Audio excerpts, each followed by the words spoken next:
Mana Modernisasi Pak, modernisasi? mempengaruhi berdampak ke seni ukir. Bagaimana modernisasi berdampak ke seni ukir apa dulu ini? kayak Apa? bagaimana modernisasi berdampak ke teknik ukirnya gitu. Ke seni ukir apa?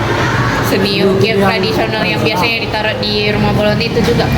Oh, iya sekarang karena tidak banyak lagi rumah bolon, jadi ya seni ukirnya juga berkurang. Artinya ketika orang sudah mulai menggunakan rumah dari beton misalnya, ya buat apa lagi diukir pakai bata? Itu pun sebenarnya bisa, tapi orang yang ahli di bidang itu sudah mau lagi berbagai sarjana mungkin misalnya atau seni terapan itu sudah lebih ke hal-hal yang lebih bermanfaat, hal-hal yang lebih menghasilkan uang, misalnya mematung, melukis, bernyanyi, atau buka studio seni sendiri. Kemudian Pak, bagaimana kita dapat melestarikan bersama? Bagaimana caranya ya kalian sebagai generasi Batak itu yang membiasakan diri untuk menggunakan bahasa Batak. Bukan cuma kalian, orang tua kalian juga di rumah. Kalau orang tua kalian nggak mau lagi berbahasa Batak dengan kalian kan, nah, itu suatu kesalahan bagi orang tua kalian itu. Nah orang tua kalian juga harus diajak, Pak, ajarin kami bahasa Batak, biar kami bisa mengerti juga bahasa Batak. Ya Pak, pernahkah Bapak mengalami diskriminasi ketika berbahasa Batak? Oh tidak, kalau mereka diskriminasi Bapak yang mereka bisa enggak sih, baik artinya. Bapak tidak pernah mengalami diskriminasi kan Bapak hidup di lingkungan yang mayoritas Batak di sini. Nah kalau di UPH juga misalnya dulu di Jakarta, Bapak sekamar dengan orang-orang Batak. Terkadang Bapak menggunakan bahasa Batak, terkadang menggunakan bahasa Indonesia ketika di umum. Jadi intinya sebenarnya kita bisa melestarikan budaya itu, contohnya bahasa daerah itu, tapi digunakan di lingkungan umum. Jadi kalau misalnya di lingkungan sekolah itu, kalau kamu suku Nias, misalnya kamu tidak boleh berbahasa Nias. Kalau kamu suku Batak, kamu tidak boleh berbahasa Batak. Karena kita ada di lingkungan yang majemuk berbeda-beda, maka kita harus menggunakan bahasa nasional yaitu bahasa Indonesia. Tapi di lingkungan privat, artinya di rumah, pertemanan, 2 orang, 3 orang, ya kita bisa menggunakan bahasa Batak sebagai bentuk pelestarian. Terus bagaimana kita dapat mengajak orang lain untuk belajar? Bagaimana kita bisa mengajak orang lain? Ya kita harus memahami dulu. Kalau kita tidak mengerti apa itu seni lukis seperti kamu tadi, kamu bingung-bingung, atau kamu tidak mengerti cara mengukir tradisional, ya bagaimana kamu akan mengajak temanmu? Maka hal pertama yang perlu kita tahu itu kita mengerti apa itu seni lukis tradisional, apa itu gunanya, apa itu pola-polanya, sehingga dan bagaimana membuatnya. Nah kita harus belajar untuk mengukir misalnya, maka kita bisa mengajak orang lain untuk melestarikan. Terus cara melestarikan ini Pak, cara melestarikan seni ukir Pak. Kan itu tadi waktu bilang itu. Cara melestarikannya Pak, dan kan bagaimana kita dapat mengajak orang lain? Oh, cara melestarikannya ya kamu harus belajar seni ukir. Sikat sekali. Pak, makasih ya Pak. Oke, sama-sama. Mau jawab pertanyaannya Bu ya? Cepat aja ya Bu, tentang aksara Batak sama seni ukir di Bolon. Yang pertama, seberapa sering Anda bertemu dengan orang fasih berbicara bahasa Batak? Batak Toba. Batak Toba. Banyak sih. Tapi kalau untuk perkumpulan keluarga cukup banyak. Oke. Nomor 2, apa dampak globalisasi terhadap bahasa Batak? Kurangnya orang pakai bahasa Batak karena sikap gaul nggak sesuai dengan apa yang menjadi kesukaan mereka. Dan mereka nggak mau belajar. Nomor 3, apakah Ibu sering menemukan orang Jarang, kecuali kalau ada festival tentang budaya. bagaimana modernisasi berdampak ke seni ukir tradisional? Banyak orang yang menganggap itu aneh karena tidak sulit membuatnya, cara pembuatannya juga sulit, tekniknya juga banyak, repot, jadi orang nggak mau. Karena zaman sekarang lebih mementingkan efisiensi waktu. Bagaimana kita dapat melestarikan bahasa Batak? Satu, dari diri sendiri, mau nggak, sadar nggak hal itu harus dikerjakan. Kedua, dari niat. Dan bagaimana kita melihat bahwa itu adalah warisan budaya yang harus kita jaga. Nomor 6, pernahkah ibu mengalami diskriminasi ketika berbahasa Batak? Enggak sih, hanya saja cukup canggung kalau kita menggunakan bahasa Bataknya, tapi kita nggak memakai logatnya. Nomor 7, bagaimana kita dapat mengajak orang lain untuk belajar seni ukir tradisional? Bagaimana? Satu, kita dulu yang cinta akan hal itu.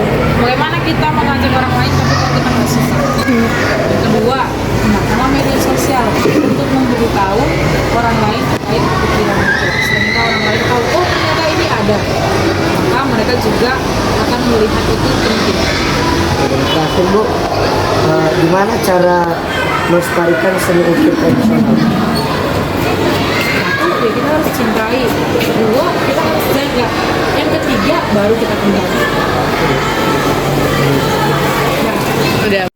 Oke, jadi di sini saya akan mewawancarai abang saya. Iya, ini abangnya. Oke, jadi pertanyaan yang pertama itu, seberapa sering Anda bertemu dengan orang yang fasih berbicara bahasa Batak di lingkungan Anda?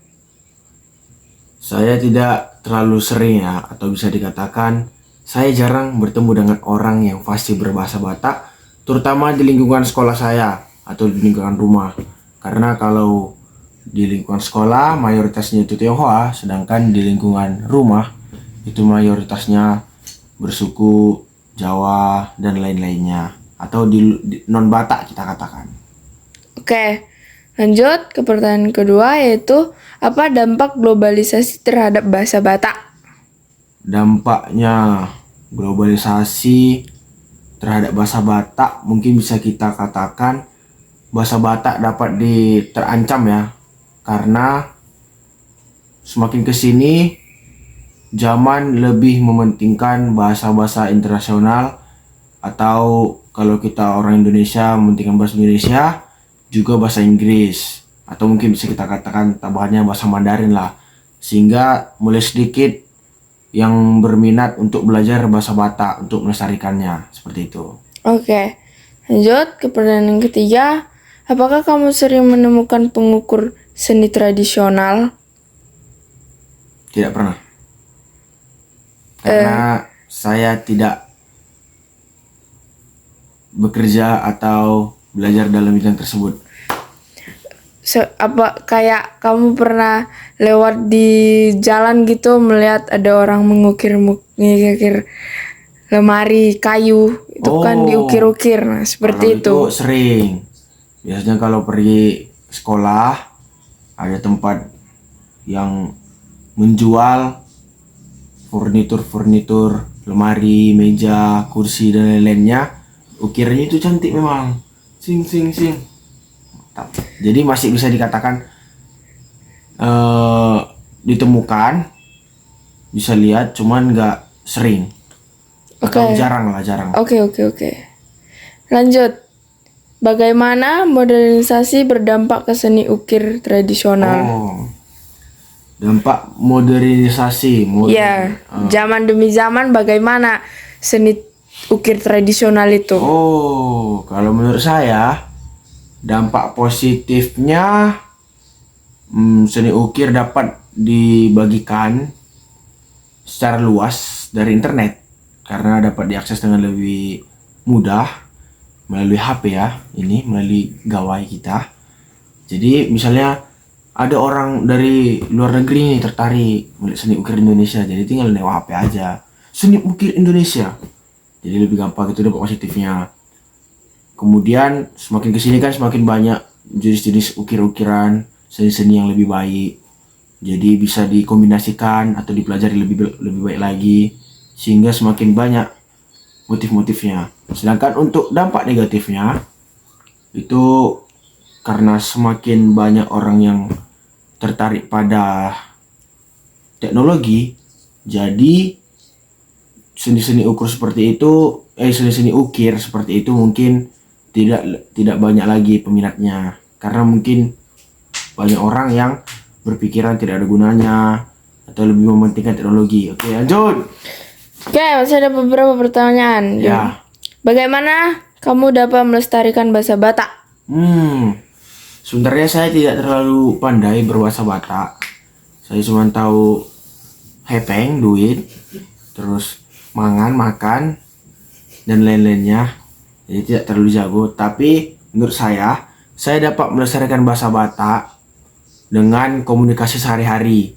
Jadi kalau misalnya saya ngomong sama adik, sama abang yang satu lagi, sama bos saya, bosnya ini mama gue ya, jadi pakai bahasa Batak. Jadi walaupun nggak jago, tapi setidaknya sedikit bisa tahu. Kalaupun nanti misalnya udah ada keluarga pas besar, itulah ngomong bahasa Batak. Nah kita dari dari keluarga bersuku Batak. Ini. Atau kalau misalnya mau dilestarikan lagi, kita cari ilmu dulu. Atau kita biasakan melalui percakapan dengan orang yang lebih pandai berbahasa Batak. Kalau misalnya keluarga Batak ini kan, misalnya di rumah opung, itu kan sering pakai bahasa Batak. Jadi kayak gitulah kita bisa belajar.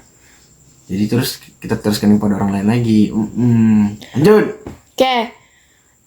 Ini pertanyaan selanjutnya. Pernahkah kamu mengalami diskriminasi ketika berbahasa Batak? Tidak. Mengapa? Saya tidak pernah mengalaminya karena saya jarang berbahasa Batak. Oke. Selanjutnya, bagaimana kita dapat mengajak orang lain untuk belajar seni ukir tradisional? Belajar. Coba ulangi pertanyaannya. Bagaimana kita dapat mengajak orang lain untuk belajar seni ukir tradisional? Mengajak mereka. Menurut saya, kita dapat mengajak mereka jika kita sudah memperlihatkan proses atau hasil dari seni ukir tersebut. Bisa kita kasih tunjuk lah prosesnya gimana, cara pembuatannya diukir gini. Terus makna yang tergantung apa, fungsinya apa. Atau mungkin kalau misalnya membuat mereka lebih tertarik lagi dengan harganya. Kan biasa kalau harga di seni ukir itu kan agak mahal. Jadi mungkin mereka bisa tertarik. Jadi mungkin kemudian kita ajak biar ikut seni ukir. Dah. Oke, pertanyaan yang terakhir. Cara melestarikan seni ukir tradisional.